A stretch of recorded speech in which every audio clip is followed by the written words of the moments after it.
Hey everyone, Random Randy here. I'm not sure how well you'll be able to hear me, but I am in a different location. I'm actually at my boyfriend's place right now, and you can see behind me the mile-a-minute Afghan that I made. It was actually for him for his birthday. And I ended up lining the back of it with that awesome sloth fleece that I showed you guys forever and a day ago.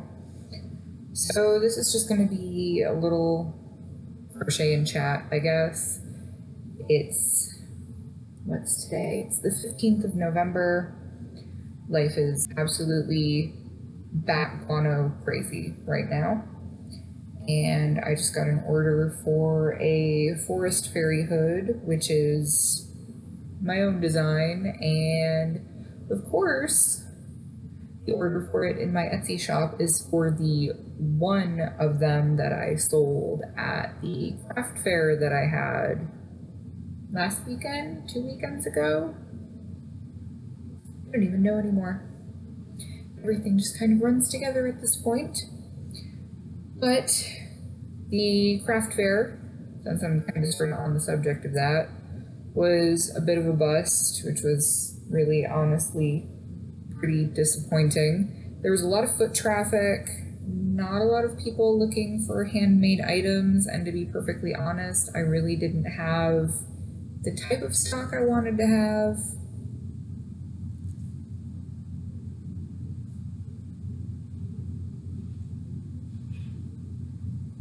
Because I didn't have time before the event to really make anything. I sent in an application a week before figuring they'd be completely full, and they were like, oh hey, you're in. I was like, oh crap, okay, cool. I ended up making my table fee back, which isn't terrible, I suppose, but I was really hoping to sell some inventory and not have as much stuff to take with me when I move in like 2 weeks. So in line with that, everything with the divorce is done and taken care of. I just finally got the final signed this copy paperwork and displaying everything and just how everything's going to be for the next long bit of life. And then everything with the divorce will be done. So I am going to be, hopefully, moving into the place that I just looked at today.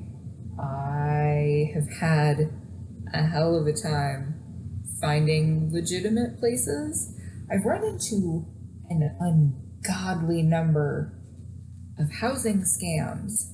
And if you've never heard of a housing scam, you should probably listen up if you're on the market for rentals, because I am wise to their tricks after I was desperate earlier this year when I was afraid that I was going to randomly be evicted. It's been fun. And during the process of that, I discovered the joys of housing scams, and the biggest one in areas like this, which I wasn't instantly distrusting of it because it makes sense to me, is the person who owns the property is not local currently, so they have you go look at a vacant property, and the property is indeed vacant, and they ask that you send them money and they will give you keys, which I'm sure to a lot of people seems suspicious, but if you've been around the military in any capacity for any length of time, you know that a lot of people who are in the military, moving around frequently as they do, they will purchase property every new place that they go. And either if they think they can make more from it renting than selling it when they move, then they will just rent out the property when they move. So I wasn't instantly distrusting of it because living on a military base and places near a military base, it would make sense that people might not necessarily still live where their property is. However, this past February, I ended up losing $1,400 because even though I paid for it using PayPal, I was an idiot and used friends and family.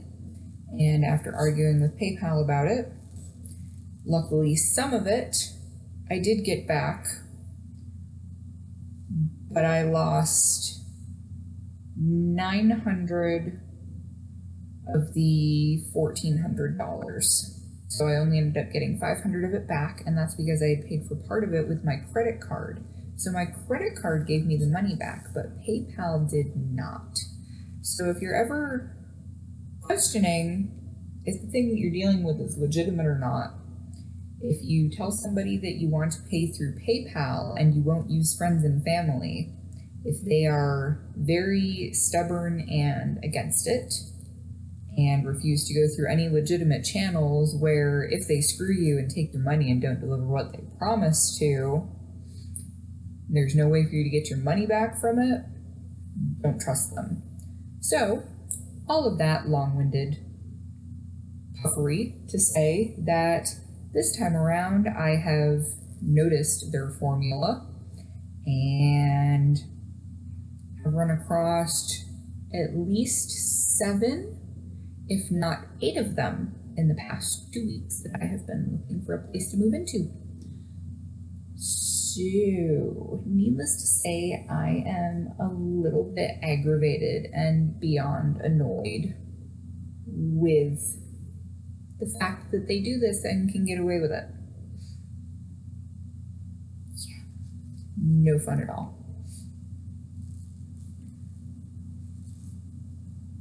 But today, I went and visited an actual apartment complex. I actually went to 2 of them. The first one, many of the vehicles in the lot had broken windows, and well, it was in a better part of town than the one that I went to 2 days ago.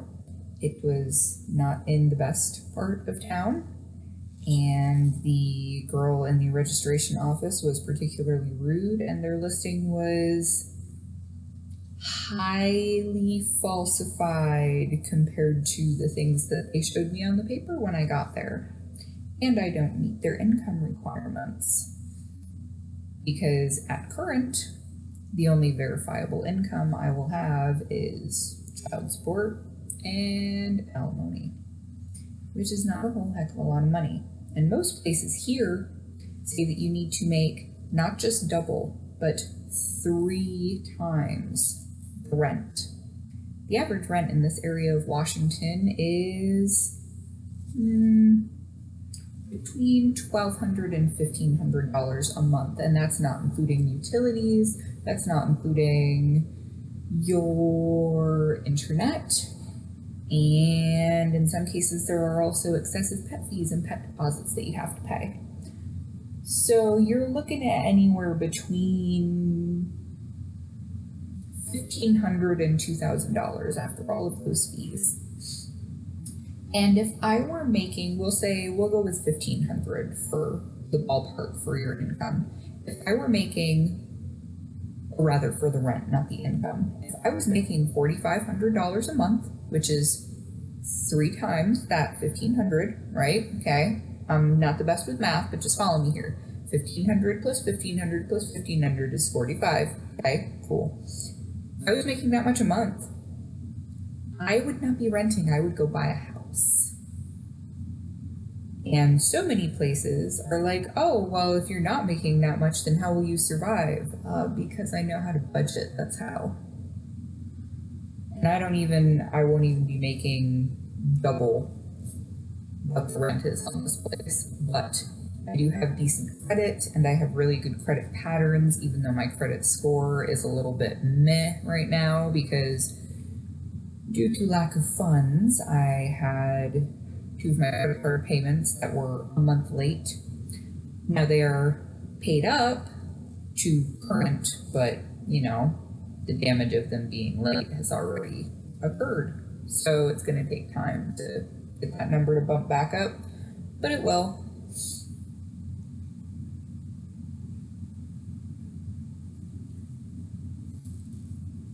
So I hope everybody has been doing okay. I know that I haven't really responded to anybody's comments, but I have read them all on any of the few recent videos that I've made. Everything is just between me going to school 12 hours a week and still taking care of the kids during the day and starting to pack and hunting for a place to live and trying to make some stuff to get extra money in between. Just there aren't enough hours in the day, and from all of the things I have been doing during the day, I am so exhausted that I'll get home from class. Mind you, my massage classes, when I take only night classes, not when I have to flop around and take a day class like I've had to keep doing frequently because Adam's schedule keeps throwing a monkey wrench into life, the universe, and everything. My class usually runs from 6 p.m. to 10 p.m. Monday, Tuesday, and Thursday, and a weekend day or two a month. So I get home anywhere between, usually our class is supposed to run from 6 to 10, but it's actually only slated for 3 hours of instruction. So if we don't take any breaks, rather than taking a 15-minute break every hour, which, why? If we don't take breaks every hour, then we usually get out around 9, sometimes 9:30, but we still get out a little bit early, so I'm usually home around 10:15, somewhere in that range. And by the time I get home then, because I still get up at the same time that the kids do every morning, which is anywhere between 5 o'clock, like today, and 6:30, and by the time I get home, after driving home and being on the highway and quitting time traffic to get to class, I'm toast. I have nothing left. Nothing. And it doesn't matter that the pile of things I want to accomplish keeps getting bigger and bigger and bigger. I don't have it in me. I just honestly don't. So I'm working on this right now. I just took my test for my Swedish Massage 1 class. I did some studying. I filled out the application I sent in. Today I finished the hat for my boyfriend that he asked me to make for him, and he actually paid me to make it, which was amazing because he likes to ski, so he wanted a super warm hat. So I crocheted him a hat with 2 strands of yarn. One was fully acrylic and one was an acrylic wool blend, and then I made 2 layers of fleece inside of it, so it should be warm enough that he will be able to wear just that when he goes skiing instead of having to wear layers and layers and layers, and then his goggles won't sit right and no fun. What am I on? Row 6. So 1, 1, 2.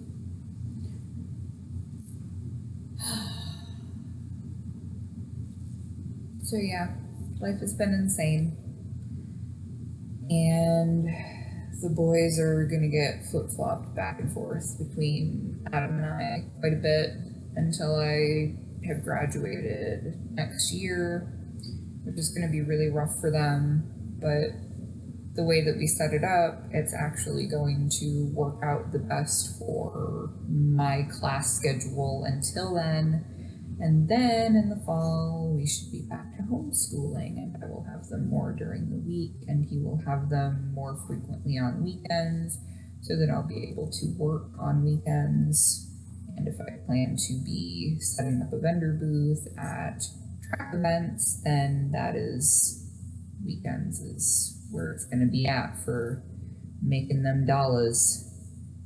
Hopefully lots of them dollars, because yeah. I know that everything's going to be okay. I am not in the destitute, having no money situation that I was a few weeks ago, wherein I had actually baked some banana chocolate chip cookies and took some of them to class with me and mentioned to a classmate that I was trying to figure out how I was going to pay for a sitter for Killian during the morning, because Adam, who wasn't supposed to be leaving for any field problems anymore, had to magically up and disappear for 2 weeks and didn't leave me nearly enough to cover sitters during the day for Killian. So to take the morning class, which runs from 9 to 1, which is a lot easier to find a sitter because I'd only have to find a sitter for Killian as opposed to getting a sitter for both boys at night, someone who could put them to bed, which if you've never put somebody else's kid to bed, it's not fun, not an easy thing, because even if you're given a very strict and specific set of things to do, it doesn't always work like you would hope that it would.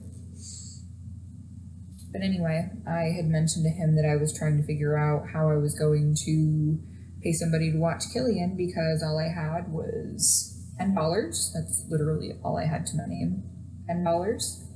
And I was gonna offer up like a couple dozen of the cookies that I made to go along with the payment, because I literally did not have any money to pay for somebody to watch him. And this classmate, who is an amazing person, first he offered to give me whatever I needed so that I could cover the rest of a sitter, and I said thank you but no, because I am a proud bitch and that's not how I do things. I'm not very good at just taking money from people. He said, okay, and you said you have more of those cookies, right? He's like, what if I were to pay you for several dozen of those cookies? I was like, that I could do. So I ended up giving him 4 or 5, I don't recall, but it was quite a few. It was enough cookies that I ended up having exactly enough money to pay the babysitter. And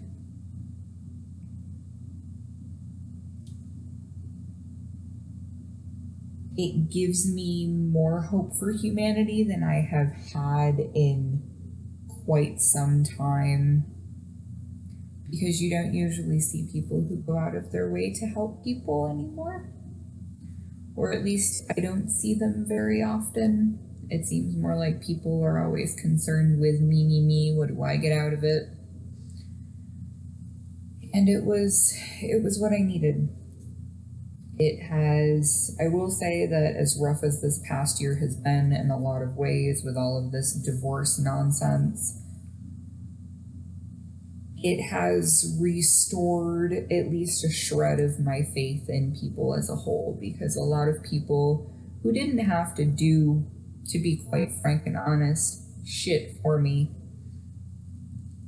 stepped up and have done a lot of things for me and have helped me out tremendously in a lot of ways, and I feel like I won't ever be able to fully repay them with time, attention, affection, money, whatever.